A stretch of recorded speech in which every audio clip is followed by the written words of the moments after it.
Member ಆಗಿರೋಂಥವ್ರು occupy ಮಾಡಿಕೊಂಡು ಅವರು ಮನೆಯನ್ನು ಕಟ್ಕೊತ ಇದ್ದಾರೆ. ಸೊ ಈ ಒಂದು ವಿಚಾರವಾಗಿ ಇಲ್ಲಿ ಬಂದು ಧರಣಿ ಮಾಡ್ತಿದ್ದೀವಿ. ಇದಕ್ಕಿಂತ ಮುಂಚೆ ಅಲ್ಲಿ ಅಂಗನವಾಡಿ ಸ್ಕೂಲು ಇನ್ನೂ ಸ್ವಲ್ಪ ದೊಡ್ಡದಾಗಿತ್ತು. ಈಗ ಇವ್ರು ಮೆಂಬರ್ ಆದಮೇಲೆ ಆ ಒಂದು ಅಂಗನವಾಡಿ ಸ್ಕೂಲು ಮತ್ತೆ 2ನೇ ಸತಿ ಫಸ್ಟ್ ಡೆಮಾಲಿಷ್ ಮಾಡಿ 2ನೇ ಸತಿ ಕಟ್ಟಬೇಕಾಗಿದ್ರೆ ಅದನ್ನ 2ನೇ ಸತಿ ಚಿಕ್ಕದಾಗಿ ಕಟ್ಬಿಟ್ಟು ಪಕ್ಕದಲ್ಲಿರುವಂಥ ದಾರಿನ ಒಂದು ತಿಪ್ಪೆ ಫಸ್ಟ್ ಅವ್ರು ತಿಪ್ಪೆ ಹಾಕ್ಕೊಂಡಿದ್ರು. ಆಕ್ಚುಲಿ ಒಂದೇ ಒಂದು ತಿಪ್ಪೆ ಇತ್ತಷ್ಟೇ. ಆ ಒಂದು ತಿಪ್ಪೆಗೋಸ್ಕರ ಅನುಭೋಗದ ಮೇಲೆ ನಾವು ಮಾಡಿಸ್ಕೊಳ್ಳೋಣ ಅಂತ ಹೇಳ್ಬಿಟ್ಟು ಆ ಒಂದು ಅಂಗನವಾಡಿ ಸ್ಕೂಲ ಚಿಕ್ಕದಾಗಿ ಕಟ್ಬಿಟ್ಟು ಅವ್ರ ಪಕ್ಕದಲ್ಲಿ ಮನೆ ಕಟ್ಕೊಂಡು ಇವತ್ತಿದು ನಮಗೆ ಸೇಲಿರೋದು ಅಂತ ಹೇಳ್ಬಿಟ್ಟು ಅವ್ರದ್ದು ಮನೆ ಕಟ್ಕೊಂಡಿದ್ದಾರೆ. ನಾವೇನು ಅಂತಂದ್ರೆ ಇದಕ್ಕಿಂತ ಮುಂಚೆ ಅಕ್ಕಪಕ್ಕದಲ್ಲಿ ತಿಪ್ಪೆಗಳು ಜಾಸ್ತಿ ಇತ್ತು. ಎಲ್ಲ ಊರ್ ಜನ ಸತ್ತಿದೆ ರಿಕ್ವೆಸ್ಟ್ ಮಾಡಿದ್ವಿ, ತಿಪ್ಪೆಗಳೆಲ್ಲ ಖಾಲಿ ಮಾಡಿದ್ದಾರೆ. ಮಕ್ಕಳ ಆಟಕ್ಕೋಸ್ಕರ ಅಂದ್ರೆ ಅವರೆಲ್ಲ ಬಿಟ್ಬಿಟ್ಟಿದ್ದಾರೆ, ಊರಿನ ಜನತೆ ಬೇರೆಯವ್ರು ಬಿಟ್ಬಿಟ್ಟಿದ್ದಾರೆ. ಬಟ್ ಇವರು ಅಧಿಕಾರದಲ್ಲಿ ಇದ್ಕೊಂಡು ಅಧಿಕಾರನ ದುರ್ಬಳಕೆ ಮಾಡಿಕೊಂಡು ಈ ಒಂದು ತಿಪ್ಪೆ ಜಾಗ ನಮ್ಮ ತಾತ ಯಾರೋ ನಮ್ಮ ಮಾವಂದ್ರ ಕಾಲದಿಂದ ಫಸ್ಟಿಂದ ನಾವು ಅನುಭವದಲ್ಲಿ ಇದೀವಿ, ನಮಗೆ ಬೇಕು ಅಂತ ಹೇಳ್ಬಿಟ್ಟು ಇವತ್ತು ಅಂಗನವಾಡಿ ಸ್ಕೂಲ್ ಪಕ್ಕದಲ್ಲಿ ಮಕ್ಕಳಿಗೆ ಆಡ್ಕೊಳ್ಳೋಕೆ ದಾರಿ ಇಲ್ದಿರ ಇವತ್ತು ಅವರು ಒಂದು ಮನೆಯನ್ನು ಕಟ್ಕೊಂಡಿದ್ದಾರೆ. ಈ ಒಂದು ವಿಚಾರವಾಗಿ ನಾವು ಕಳೆದ 1.5 ತಿಂಗಳಿಂದ PDO ಆಫೀಸ್ ಹತ್ರ ಸುತ್ತಾಡಿದ್ವಿ, UO ಆಫೀಸ್ ಹತ್ರ ಸುತ್ತಾಡಿದ್ವಿ. ಇವರೆಲ್ಲರೂ ಏನ್ ಹೇಳ್ತಿದ್ದಾರೆ ಅಂದ್ರೆ, ಸರ್ ಆಯ್ತು ದಾರಿನ ಮಾಜರು ಮಾಡಿಬಿಟ್ಟು ಆ ಸರ್ವೆ ಮಾಡಿಬಿಟ್ಟು ಅವ್ರ ಹತ್ರ ಖಾಲಿ ಮಾಡಿಸಿ ಅಂತ ಭರವಸೆ ಕೊಟ್ಟಿದ್ದಾರೆ. ಆ ಒಂದು ಭರವಸೆ ಮೇಲೆ ನಾವು ಇವರ ಹಿಂದೆ ಸುತ್ತಾಡ್ತಾ ಇದ್ರೆ ಇವರು ಮಾಡಿಸಿ ಅಂತ ಹೇಳ್ಬಿಟ್ಟು ಡೆಮಾಲಿಷನ್ ಮಾಡಿಸ್ಲಿಲ್ಲ, ಏನಿಲ್ಲ ಇಲ್ಲ ಅವ್ರ ಜೊತೆ ಕುಮ್ಮಕ್ಕಾಗಿದ್ರೇನೋ ನಮಗೂ ಗೊತ್ತಿಲ್ಲ. ಇವತ್ತು ಅವ್ರು ಫುಲ್ ಮನೆ ಕಟ್ಕೊಂಡು ಗೃಹಪ್ರವೇಶ ಮಾಡ್ಕೊಂಡಿದ್ದಾರೆ.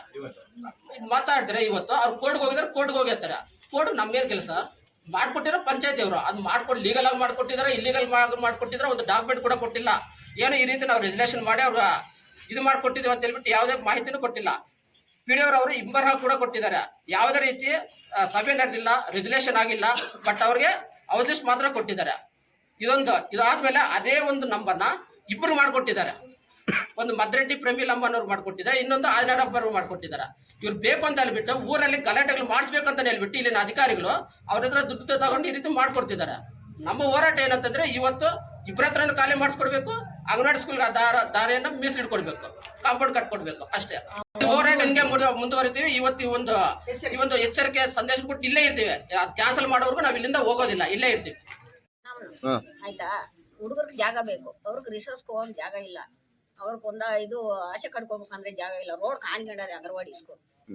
ಅದರಿಂದ ನಾವು ಹೋರಾಟ ಮಾಡ್ತಾ ಇದ್ದೀವಿ. ಯಾವ ಊರು? ಕೋರೇನಹಳ್ಳಿ. ಕೋರೇನಹಳ್ಳಿ.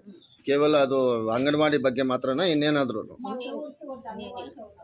పిల్లలు పాడుకోనేకి రెండు చేపలు ఉండిలే సార్ అని చేపలు లోపల ఆడ కూడా జాగా చేపలు వెలగలేక వచ్చి ఆటకి పాటకి ఉండిలే ఆడుకోని పిల్లలు లోపల ఏం చేపలు పూకుంటారు. 2 గంటల చేపలు లోపల ఉంది. మా మిగతా కట్టు వచ్చి ఇట్లా ఆటాడుకొని ఉండిలే కాంపౌండ్ కట్టేసి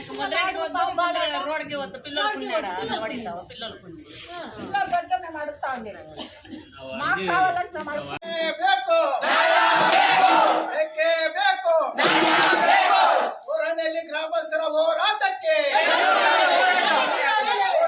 ಗ್ರಾಮಸ್ಥರ ಹೋರಾಟಕ್ಕೆ 333 ಹೌಸ್ ಲೀಸ್ಟ್ ಅನ್ನು ರದ್ದು ಮಾಡಿ 333 ಹೌಸ್ ಲೀಸ್ಟ್ ಅನ್ನು ರದ್ದು ಮಾಡಲೇಬೇಕು. ಅಂಗನವಾಡಿ ಮಕ್ಕಳ ಆಟ ಮೈದಾನಕ್ಕೆ ನೀಡಲೇ